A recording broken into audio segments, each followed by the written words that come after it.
Pocket. So begins my third month making videos, and this channel has struck 100 subscribers. That is an amazing milestone, and it's monthly check-in time, so I wanted to do something fun. This comment by Google Translation 9754 was very kind, complimenting my outfits, and wondering if I'd go over them, so I'll be doing that. But first, the origin of the canvas. When I was going through the story, I made a hunter who looked like me and sounded like me, but they were a little too accurate and it got annoying. Oh, Yankudku do prefer forests. Oh my gosh, I've made it thus far, but my hunter's voice is very annoying. So I used a rebranding ticket and changed everything up.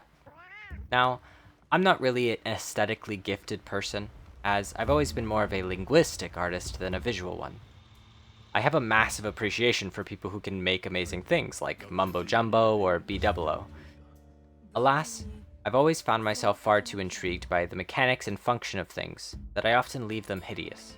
The idea behind my character was someone that I might want to pull for in a gacha game, like Fate Grand Order or Honkai Star Rail, and I think it worked out fantastically. I think they look really cool. After visiting the elderly woman name generator, I was gifted with Eileen, which is a glorious name held by my favorite hunter of all time from Bloodborne, so I graciously accepted. I named the first outfit for Eileen the Classic. I wanted an outfit that could be the trademark look for the character, and something I wouldn't have to change for hopefully a long time. A hunter, especially a great sword and hammer hunter like myself, tends to be big and strong, so I tried to summon the essence of a big, strong character who I really like, Junker Queen from Overwatch. While most of my time on Overwatch was spent playing Moira, with whom I achieved the rank Masters 3, I loved playing Junker Queen, and their trailer is so cool that I cannot resist seeking it out and watching it again whenever it enters my mind. I just did it again. I made this outfit when I picked up Heavy Bowgun for the Conga Lala and Lala Barina hunts. The idea was to give my hunter a bit less bulk so that they could be more mobile with that heavy bowgun when sliding and rolling around. I may end up using it again for light bowgun, but maybe I'll make something else for that one, who knows.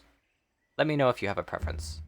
The Azu's chest piece also reminds me of a silly old piece of armor I used to really like using in Titan Quest that dropped from the Satyr Brutes, called the Brute Armor. Brute was also my first internet alias a long time ago, so I have a soft spot for that now, and this chest piece probably leverages that more than a little. This is the outfit I made when I picked up the hunting horn, and it's based on the Pied Piper from Raven's Watch. I love that game so much, and it was my most played game in 2024. If you haven't looked it up, please do. If you like Hades or even any kind of MOBA, I'm sure you'll love it. In Raven's Watch, the Pied Piper uses his flute to control an army of rats, and while I don't have that to help me in Monster Hunter, I did have Jettison, my Palico. The outfit made me smile more than once when I was hunting Balahara and Doshagama. Also, dancing around while summoning the Echo Bubbles or vicious guitar riffing after a wound felt very like the Pipers dancing around in Raven's Watch. Originally, this outfit was simply called Dual Blades, but I've nicknamed it Flashy because of how many flash pods I ended up using on Uthaduna. A light set of gear to keep the Dual Blades hunter nimble, while representing my favorite color in no small margin, red. I had my eye on the Chautauqua chest gear for a while. The cute little hoodie is great, but I was worried about showing too much skin. I've never liked clothes that do a poor job functioning as clothes. Thankfully we have the undershirt and the tights section to save this outfit from being horribly scantily clad. I'll be making more outfits whenever I switch weapons, which will happen every 2 monsters hunted in the 50 Hunt series. Every so often, if you'd like, we can go through them in a video like this. Either way, this has begun my 3rd month making videos.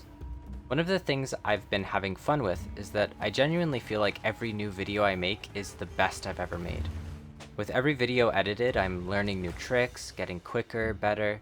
Whether it's in controlling my voice, figuring out how to make a cleaner thumbnail, new graphics in the videos. It's almost like I'm monster hunting, learning my tools, using the environment, brainstorming ideas, but I'm hunting video creation instead of a big monster. I know my oldest videos aren't great, but they're a documentation of my growth. When I made them, they too were the best videos I ever made. I remember being so proud of a few of them, and I still am. If you've enjoyed the videos that I've made so far, I'm honored. And if you're excited for more, so am I.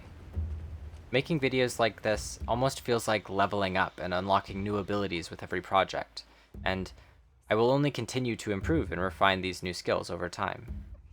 I think some people blur the lines between enjoyers and educators, and I want to be clear that I am first and foremost an enjoyer. I'm not a master of anything, but there are things that I love. One of those things is Monster Hunter, another is Metroidvanias, and now video creation. I am no authority on these things, and I do not do them simply to win, to beat them. Ideally, that happens along the way. A Pocket loves nothing more than simply playing, enjoying, and improving. 100 will never be a small number to me. Even 50 is a couple dozen higher than I can comfortably fathom. But even if you haven't subbed, or don't press the like button, or write out a comment, the simple act of spending your time with something I created is an honor to me. I'm not going to ask you to do those things as if to prove it. Thank you for achieving this milestone with me. May it be the first of many. We're far from done, aren't we, fellow hunters?